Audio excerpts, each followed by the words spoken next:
Hello my all sweetie, welcome back to my channel. আজ আমি explain করব in love forever এভার এপিসোড 7 পার্ট 2।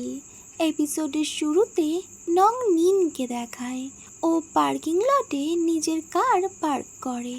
দেন ও নিজের ফোন চেক করতে করতে যখন যাচ্ছিল ও নোটিস করে কেউ একজন ওকে ফলো করছে। দেন ও ভীষণ কুইকলি ওখান থেকে চলে যায় আর নিজের ব্যাগ থেকে পেপার স্প্রে বের করে আর ওই পার্সনটার চোখে ও পেপার স্প্রে করে দেয়।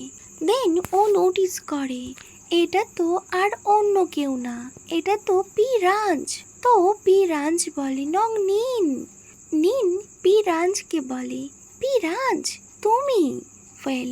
পিরাঞ্জের চোখ তো একদম জ্বলে যাচ্ছিল। পিরাঞ্জ, তুমি আমায় কেন এমনভাবে ফলো করছিল? তুমি তো আমায় ভয় পাইয়ে দিয়েছিলে। এটা শুনে রাঞ্জ বলে, অ্যাকচুয়ালি আমি তোমায় ফলো করছিলাম না, আমি তো তোমার সাথে কথা বলতে চাইছিলাম। আই এম সরি কজ আমার জন্য তুমি অনেকটা স্ক্যারিড ফিল করেছো। দেন পিরাঞ্জ বলে, নং নিন, অ্যাকচুয়ালি আমার তোমার হেল্প লাগবে। সো নিন বলে, হোয়াট হেল্প? তো রাঞ্জ বলে, অ্যাকচুয়ালি আমি আমার মমকে ঠিক চিনতে পেরেছি, but I can't handle myself, so তোমায় আমার হেল্প করতেই হবে। তুমি যদি চাও আমার মমকে বাড়িতে পাঠিয়ে দিতে। নিন এটা শুনে বলে, আমি যেটা শুনছি সেটা কি সত্যি? তো রাঞ্জ বলে, ইয়েস নিন। দেন নিন নোট করে। নেক্সট সিন কাট হয় আর রাঞ্জের মমকে দেখায় উনি যখন মার্কেট থেকে বাড়িতে আসে উনি নোটিস করে নিনের কার। উনি তো অনেক সারপ্রাইজড হয়ে যায়। দেন উনি যখন লিভিং রুমে আসে উনি নোটিস করে রাঞ্জ আর ওনার ডটার ইন ল নিন দুজনে একসাথে রোম্যান্টিক মুডে। উনি লাউডলি বলেন, হোয়াট আর ইউ ডুইং রাঞ্জ? নিন যখন ওর মাদার ইল্লকে দেখে ও তো দৌড়াতে দৌড়াতে ওর মাদার ইল্লর কাছে আসে আর বলে, mom did you miss me? I miss you so much খুন মম। মম তুমি স্পিচলেস, দ্যাটস মিন তুমি আমায় অনেক মিস করছিলে তাই না? এটা বলে ও ওর মাদার ইল্লকে হাগ করে নেয়।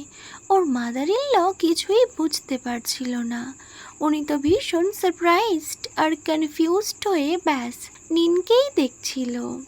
নিন ওর মাদার ইল্লকে কিছুই বলতে দেয় না, ও শুধুই বলে, আমি ফিরে এসেছি মম, আই এম ব্যাক।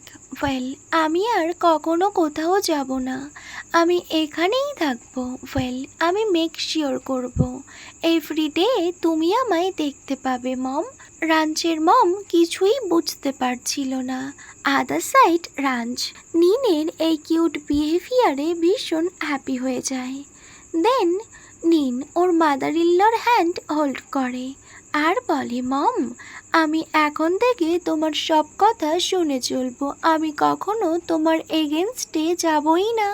নিন ওর মাদার ইল্লকে জড়িয়ে ধরে আর বলে, I love you so much mom, I miss you so much. I know তুমি আমায় অনেক মিস করেছো। নাও আই প্রমিস ইউ আমি কখনো তোমায় ছেড়ে যাব না। আমি জানি তুমিও আমায় অনেক মিস করছিলে তাই না? বলে ওর মাদার ইল্লকে ব্যাস হোল্ড করে রাখে। আদার সাইড রাঞ্জ ও তো ব্যাস এই ব্যাপারটা নিয়ে বেশ মজা করছিল। নেক্সট সিন কাট হয় রাঞ্জের মমকে দেখায় উনি ওনার বেডরুমেই ছিলেন আর উনি ব্যাস ভাবছিলেন এই ডেমনটা আবার ফিরে এসেছে, আমি এখন কি করব। দেন উনি ভাবতে থাকেন। তারপরে উনি নিজের ফোন নেয় আর কাউকে একটা ইনভাইট করে ওনার ডটারের হাউসে ডিনারের জন্য। ওনার ফেসে একটা এভিল স্মাইল ছিল। দেন সিন কাট হয় আর মর্নিং দেখায় নিন, ওর মাদার ইন ল আর ওর হাজব্যান্ড ওরা একসাথে ব্রেকফাস্ট করছিল। নিনের মাদার ইন ল ব্যাস দুজনের দিকে একবার দেখে, দেন উনি নিনকে বলেন, ওয়েল, আমি ভাবছিলাম আমার ফ্রেন্ডসদের আমি ইনভাইট করেছি, সো তুমি সব কিছু প্রিপেয়ার্ড করতে পারবে তো? তো নিন বলে, আজ আমার কাছে এনাফ টাইম নেই, আই এম নট শিওর আমি প্রিপেয়ার্ড করতে পারবো কি না। এটা শুনে উনি বলেন, আমি তো অলরেডি ওদেরকে ইনভাইট করেই দিয়েছি। দেন উনি একবার নিনের দিকে আর একবার রাঞ্চের দিকে তাকায়। দেন রাঞ্চ বলে, নং নিন, তুমি আমার মমের জন্য এটা করতে পারবে তো? ওয়েল, তুমি ওনাকে ডিসঅ্যাপয়েন্টেড করো না। এটা শুনে নিন নোট করে, বাট নিন ভীষণ আপসেট ছিল আর অ্যাংরিও ছিল। আদার সাইড ওর মাদার ইন ল বেশ প্রাউড ফিল করছিল, কজ উনি যা চাইছে নিন এখন সব কিছুই করছে। দেন সিন কাট হয় আর রাঞ্চের মমকে দেখায়, উনি তো ব্যাস এদিক ওদিক দেখছিলেন। দেন উনি নিনের কাছে আসেন।